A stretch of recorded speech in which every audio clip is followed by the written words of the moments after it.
Bae. Come on, Bae. Hi, kitty. Bae. Say hi, Bae. Bae. Bae. All right, baby, let's do a video. Baby and I are going to do a video, and we're going to talk about some herbs in the middle of winter, guys.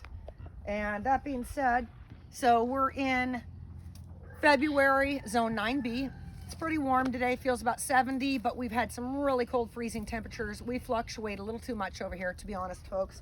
And that can make it very difficult because the fluctuations can be 50 degrees in a day, which is rough on plants.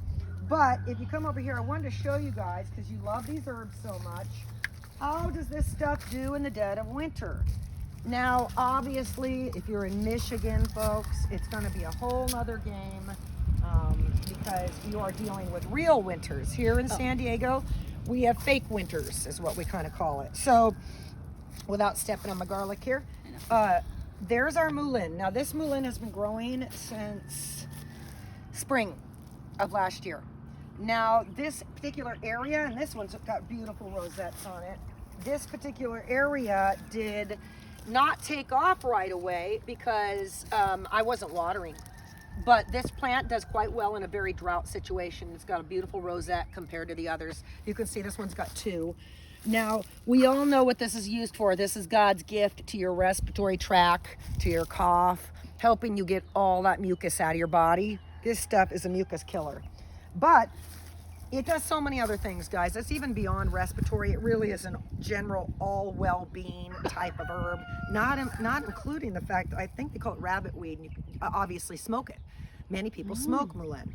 Mixed with other things like lavender and other herbs makes quite an incredible, I want to say almost medicinal smoke where you're getting those essential oils, bringing them in. It is not for ripping a big bong load, guys, okay? This is not for that. When you're dabbling with smoking herbs, it's done in very small portions. It's kind of a treat to the lungs, okay? We're not trying to toxicate ourselves with too much of anything. So I hope you guys are going to get started on growing this. How it works is, my little bee friend here, I hope you guys have sage growing. Sage blooms in winter where, oh, look at all the beautiful crisscrosses in the sky behind us. I just noticed, look behind you, Rhea. Oh, yeah. Looks like they're trying to get us some rain out here. I'll tell you what they're doing is not giving us rain, but very confusing weather where it feels like it's 98 degrees out here, but the temp says it's 65. The plants are confused, the bees are confused, but we're doing our best. Okay, so back to this. On its second year, we get a flower stalk out of it. And everybody's asking about, oh, you know, how long do I have to grow it for? Well, we really want it to go to seed. When I plant, and these were all planted from seed, I can't find it wild out here. If you're finding it wild, God bless you, because I can't. We want that flower stalk. And when I get that flower stalk, and I've just planted a few like this, I'm actually going to let that flower stalk, oh, it's so cute how damp in the center it is. Look at the water that just sits down in there. See that, how wet it is? Oh, yeah. It's kind of waterproof. That flower stalk, I'm going to let it just seed itself like nature should do. So I highly recommend, if you're like me growing this in the ground and you've got the time, do not take more than a few lower leaves and harvest. You can harvest these leaves. Don't harvest too many. Let the flower stalk seed itself, reap the benefit of God seeding your garden instead of you, because it always grows a lot better that way. And what's next to it? What's its little friend right here? Well, I have grown so much lemon balm that it just seeds my yard. So I did not plant any of this. And this is what it looks like in winter, where it's trying to now break all those off. It's coming back. So it will get this tall. And then as you approach the end of summer, it starts dying. It won't come back. Come in winter, this is what you get, is it really low to the ground, and then it's gonna get big again and come back. These are all companions. We've got pineapple sage over here.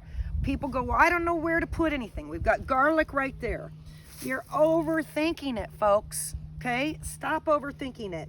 Everything is friends, okay? Yes, vegetables are not always friends with one another, but when it comes to herbs, they're buddies. And the bees, these guys are loaded in. Oh my gosh, there's so much pollen on these guys right now. So we're feeding the bees. Everything will create flowers for them. Right next to it, we've got the blackberry. You can see a few little blackberries, little rogues. We might even have some flowers happening. They're starting to bud out. So it's pretty simple. And in fact, if I peek around, guys, we're gonna find even more. Okay, what's this? Mallow. Okay, this is mallow, guys. Mallow, cheeseweed. Anybody familiar with that? Mallow is marshmallow. And what are you gonna harvest on this? Now, I'd let these get really big, but this short guy here, there's your mallow right there. That's it, okay? So we break it. I usually use my little scissors because these are really hard to break, but this is the roots you want. I picked one yesterday. I'll show you. It's about this big and this long. These are the roots. You cut them off. You can eat all the mallow. In fact, all this mallow, if you just cut it off, chop it up, you can make a tincture with water. Ooh. And this is such a powerful healer, or if not healer, because God knows I'm not allowed to say that, an assistance in your life for sure. It's going to make you feel great. It's going to do wonders. You don't have to look for exotic herbs. Start looking around. What is in your garden? You know, that's going to make the difference, because then you're not getting started on, oh, I got to plant 8 million seeds. Let's start with what's here. We got more growing here. This is a big guy. This is a big gun. Nobody knows it's a big gun. Let me get that out of there. This right here. You guys see this green bush down here? I'll get that piece off. That is catnip. Okay, catnip is not just for the cats. Bebe, come here. Bebe. Bebe. Bebe loves catnip. Come here, Bebe. So Bebe actually smothers himself in it.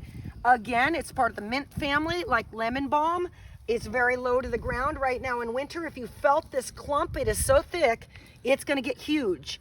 You want this. This is an all-around good friend of your body. Some of these herbs are misconstrued, and people do not understand this is not just for a cat. God didn't say, I think I'll just create a fun thing for cats to play with. It is strictly created for us, but the cats love it. They're intoxicated by it. Why do you think? Well, because it's doing something good. And I got to tell you, I love the smell of it too, so if you're not growing it, you better. Let's keep scurrying down because, oh, here's something else. I believe, gosh, what was the name of this? Why can't I remember? This self-seeded itself over here too. Oh, I can't remember the name off the top of my head. Oh, St. Christy. I grew this, nope, it's not valerian, I believe. I can't remember. It was like valerian. So this is grown in a pot in the front yard. Well, I let everything go to seed, guys, don't I? When I let it go to seed, it ends up everywhere. That's the blessing. Again, it's too much work. If you're trying to cut it out from going to seed, you cut out nature spreading itself. So please, let it go to seed. Don't cut all that seed off. Let it go crazy. Look right here. Catnip. Look at it all. You can see. Now this took over like a while ago, and I come in and I'll cut it down to the ground and try to eradicate. You never get rid of it though, which is again the blessing, because we're not really trying to. Blackberries, folks, love them. Again, so did you know, I think I just read that the blackberry leaf, sorry, I think I just read this in the Book of Lost Remedies by that Nicole Appeline or whatever, who is was on Alone, or I think it was called Alone, yeah. She had wrote the book, the Lost Book of Home Remedies. I'm getting it mixed up with the one I was selling, but it was the first book out. I think it was called The Lost Book of Remedies. She did a part 2 to it. I had gotten the book, never even looked through it. Yesterday I'm looking through it, and it floored me that this right here, now it has to have thorns. The thornless variety is not the same. This right here, this leaf, there is nothing, if I can rip it off, nothing more antibacterial. It floored me how powerful that is, when I would have never known. So again, what are we talking about, guys? We're talking about you got to get a book to start. You're going to have to do some investing, okay? Get these books used or however you can get them, so you can decipher what you're looking at, what it is. Are you going to use it or not? I can assure you guys are sitting on some of these plants, whether they're in your yard, the neighbor's yard, down the street. Start opening your eyes up, and you need a book to recognize, because what is this?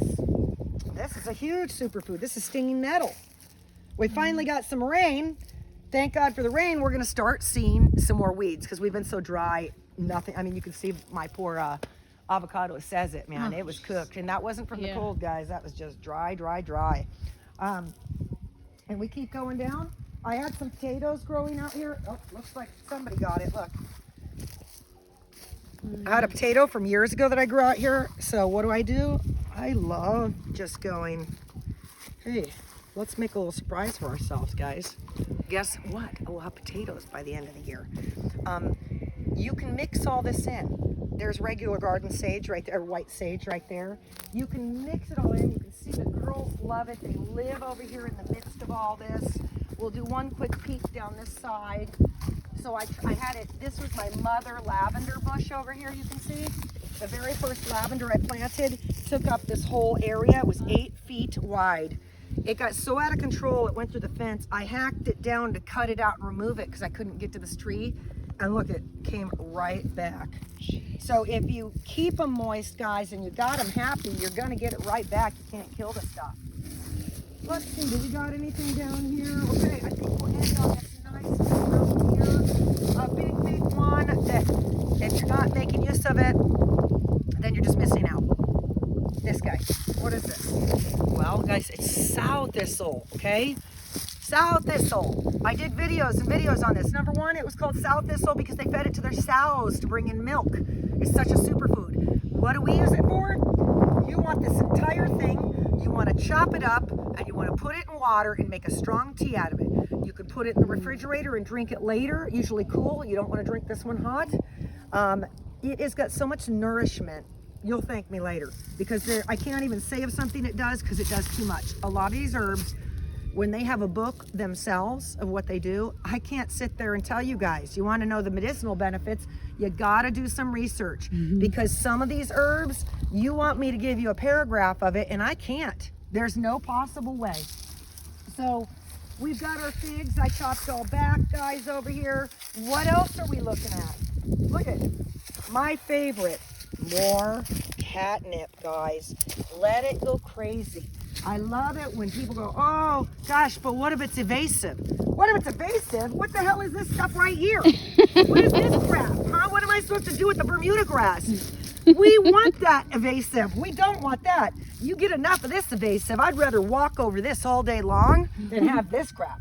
So put into perspective, what do you want evasive? Because something is going to be no matter what.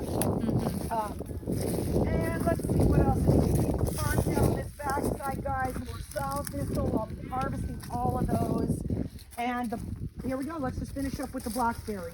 Most rewarding thing. We're flowering. We're only in February. We have berries. This is a little dried guy here. A little crunchy on the side. Completely edible. Oh, that was just candy is all that was. That was literally pure sugar. These are the nastiest thorned berries. So, do I have thornless? No. You know why? Did God create that thornless berry? No, he sure did not. He sure did not, guys. Now, I'm not saying if you got the thornless berry, get rid of it and eradicate it from your life. I'm not saying that. I'm saying that it's been proven, Dr. Sebi even had proved this, that we are eating such hybrided foods, our systems don't even understand how to break it down anymore. We were designed for certain things and we feel like the human body just is capable of everything. It's not.